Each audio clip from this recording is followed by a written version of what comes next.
नमस्कार दोस्तों, स्वागत है आपका अपने डेली अपडेट्स यूट्यूब चैनल पर। हम बात करेंगे तमाम भर्तियों की लेटेस्ट अपडेट को लेकर जो आपकी पढ़ाई एवं परीक्षा से संबंधित होंगी। इसलिए वीडियो को जल्दी से लाइक, शेयर, सब्सक्राइब कर दें, जिससे आप सभी को इसी प्रकार की सटीक जानकारियाँ मेरे वीडियो के माध्यम से लगातार प्राप्त होती रहेंगी। शुरू करते हैं आज की महत्वपूर्ण खबरों से।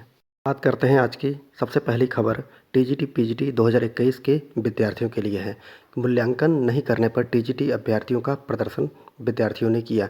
तो ये महत्वपूर्ण बात है कि आप लोगों को पता है कि 2021 के टीजीटी पीजीटी विद्यार्थी जिन्होंने ओमार सीट में गड़बड़ी कर दी थी, वो हाईकोर्ट चले गए थे। हाईकोर्ट के बाद हाईकोर्ट ने बोला था कि इनका मूल्यांकन किया जाए, इनकी कॉपी का, लेकिन चयन बोर्ड ने मूल्यांकन नहीं किया है। तो वही विद्यार्थी जो है आज जाकर टीजीटी पीजीटी के विद्यार्थी जाकर चयन बोर्ड पर धरना प्रदर्शन कर रहे हैं। तो देख लेते हैं पूरी खबर। टीजीटी 2021 की परीक्षा में ओमार सीट पर अनुक्रमांक कॉलम में अंकों में सही लिखने के बावजूद एक गोले में गलती हो जाने पर मूल्यांकन नहीं किया गया।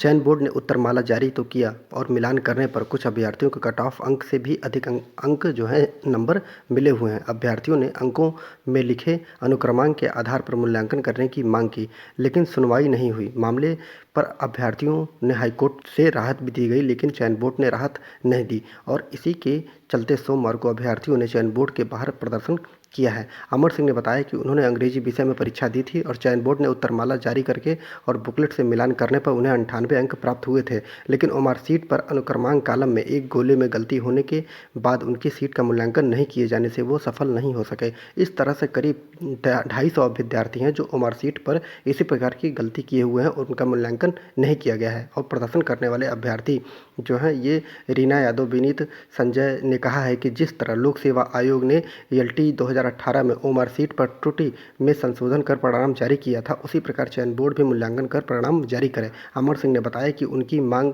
है कि हाईकोर्ट ने चयन बोर्ड को 23 नवंबर को आदेश दिया था कि 14 दिन के अंदर ये त्रुटि को सुधारने के साथ मूल्यांकन कर परिणाम जारी कर दिया जाए, लेकिन कुछ नहीं हुआ। उनका कहना है कि उपस्थिति पत्र के आधार पर भी चयन बोर्ड जो है मूल्यांकन जारी कर सकता है।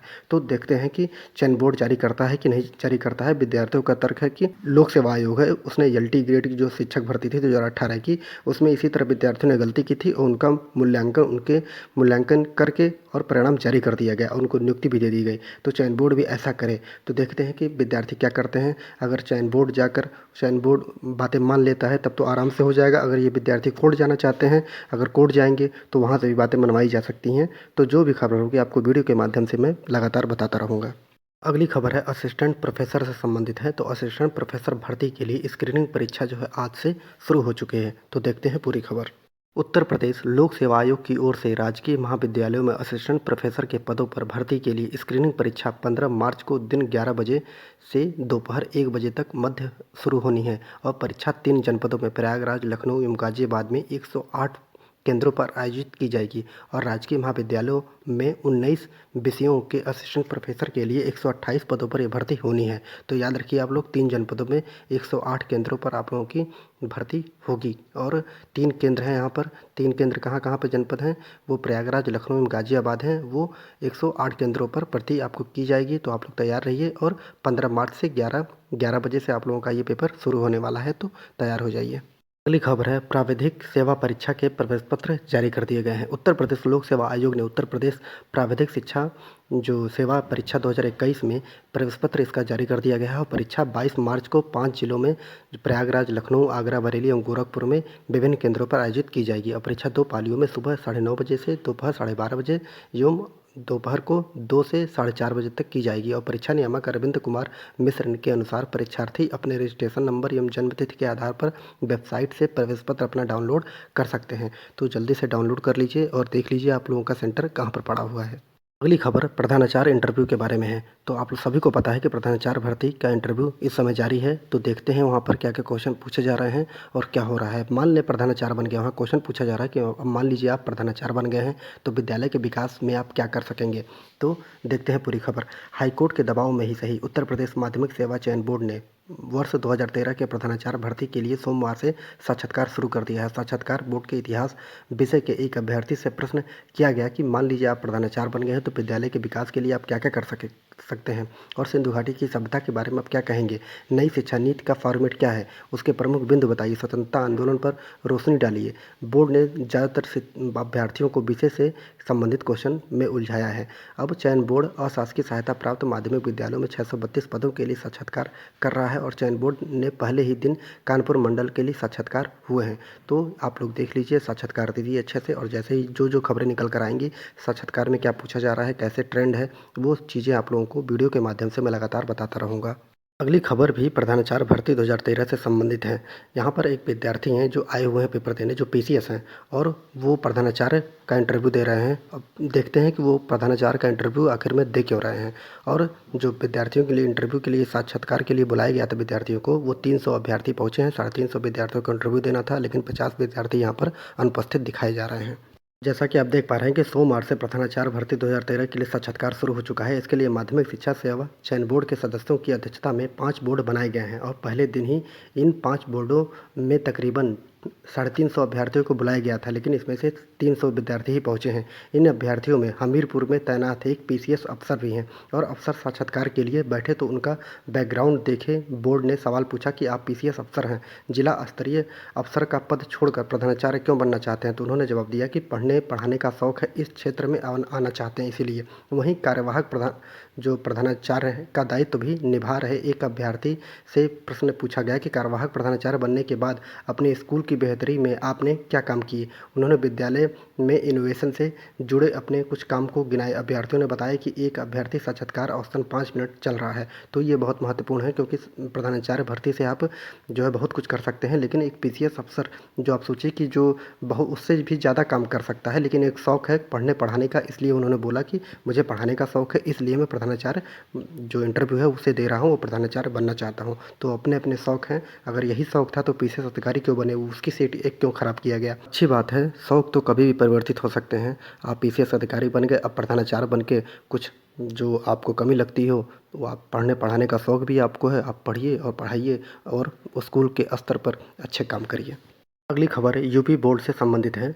17 मार्च से मिलने लगेंगे आपके प्रवेश पत्र। उत्तर प्रदेश माध्यमिक शिक्षा परिषद यूपी बोर्ड सत्र 2022 की बोर्ड परीक्षा 24 मार्च से शुरू हो रही है। इसके लिए तैयारियां का अंतिम दौर जो है वो शुरू हो चुका है और बोर्ड की ओर से सूबे के सभी क्षेत्रीय कार्यालयों में प्रवेश पत्र भेज दिए गए हैं और विद्यालयों में परीक्षार्थियों को 17 मार्च से प्रवेश पत्र मिलने शुरू हो जाएंगे। इसके अलावा विद्यालयों में प्रधानाचार्य प्रवेश पत्र ऑनलाइन डाउनलोड कर मुहर लगाकर अभ्यर्थियों को दे सकेंगे।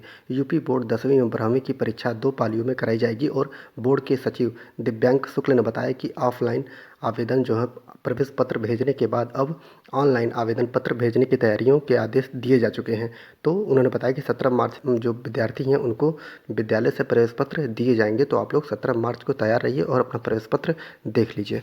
अगली खबर एसएससी ने जारी किए एमटीएस परीक्षा की उत्तर कुंजी। कर्मचारी चयन आयोग अर्थात एसएससी ने सोमवार को मल्टीटास्किंग स्टाफ नॉन टेक्निकल परीक्षा 2020 की कंप्यूटर आधारित पेपर फर्स्ट की परीक्षा की अंतिम उत्तर कुंजी जारी कर दी है और एसएससी ने कंप्यूटर आधारित पेपर फर्स्ट की परीक्षा का परिणाम 4 मार्च को जारी किया था। अंतिम उत्तर कुंजी प्रश्न पत्रों के साथ आयोग की वेबसाइट पर अपलोड कर दी गई है और इस प्रकार विद्यार्थी जो हैं, जो परीक्षार्थी हैं, वो अंतिम उत्तर कुंजी के लिए अपने रोल नंबर एवं रजिस्ट्रेशन नंबर डालकर अपना उत्तर कुंजी डाउनलोड कर सकते हैं।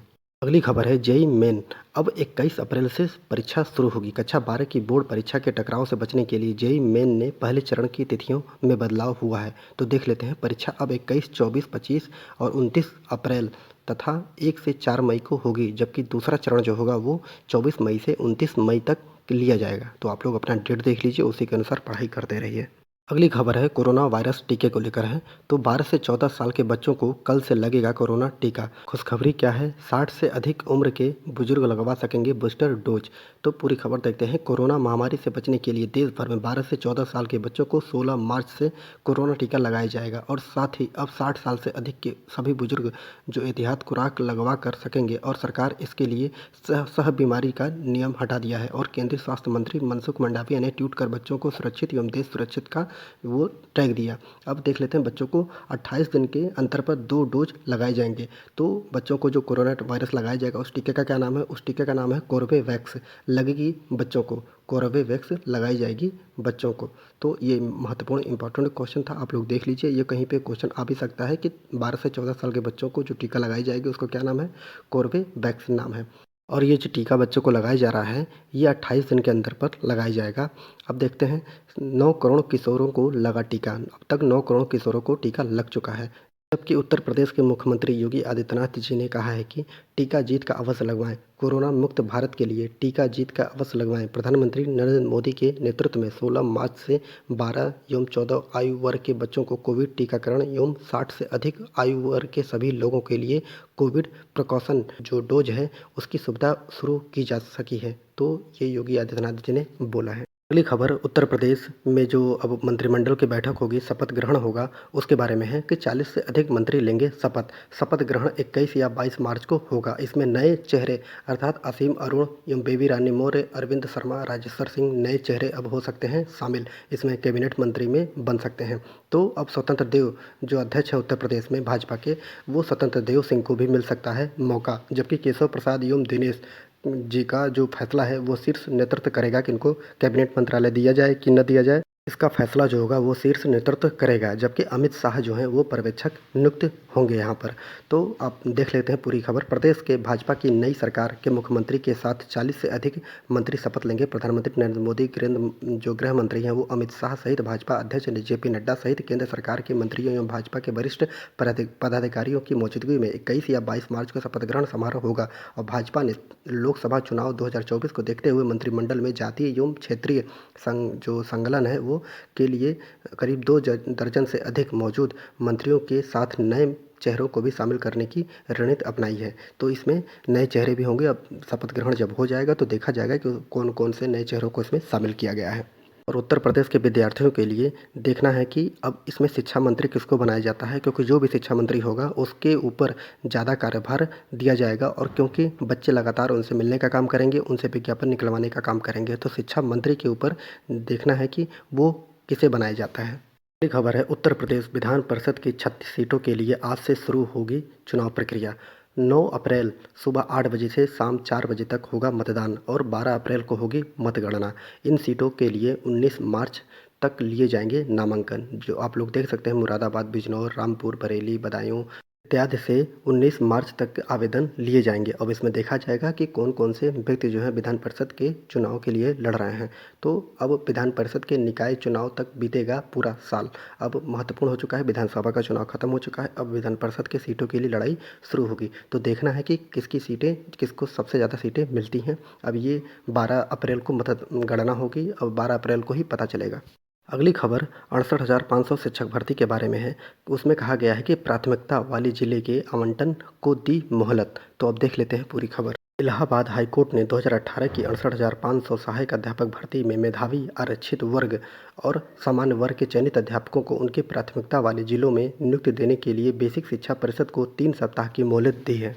कोर्ट ने कहा है कि किसी भी स्थिति में यह प्रक्रिया 7 अप्रैल 2022 तक पूरी कर ली जाए। साथ ही इस संदर्भ में 11 अप्रैल को अनुपालन रिपोर्ट भी तलब करनी है। तो बहुत ही महत्वपूर्ण खबर है कि ये जो विद्यार्थी हैं इनको जहां पसंद होगा वही जिला इनको दिया जाए और ये जो प्रक्रिया होगी 7 अप्रैल 2022 तक पूरी कर ली जाएगी। और कोर्ट ने बता दिया है कि 11 अप्रैल को आपने मेरे आज्ञा का अनुपालन किया है कि नहीं किया गया है, इसके लिए आप रिपोर्ट हाई कोर्ट में देंगे। तो बहुत ही अच्छी खबर विद्यार्थियों के लिए। ये मान के चलिए कि अब आप लोगों का जो ट्रांसफ़र है वो आपके घर के या जनपद के या जहां आप लोग चाहते हैं वहां पर किया जाएगा। तो अगर आप लोगों को वीडियो अच्छा लगा हो तो वीडियो को लाइक, शेयर, सब्सक्राइब जरूर करें, क्योंकि इसी प्रकार की सटीक जानकारियाँ मेरे वीडियो के माध्यम से आप सभी को प्रदान की जाती रहेंगी। पूरा वीडियो देखने के लिए बहुत बहुत धन्यवाद।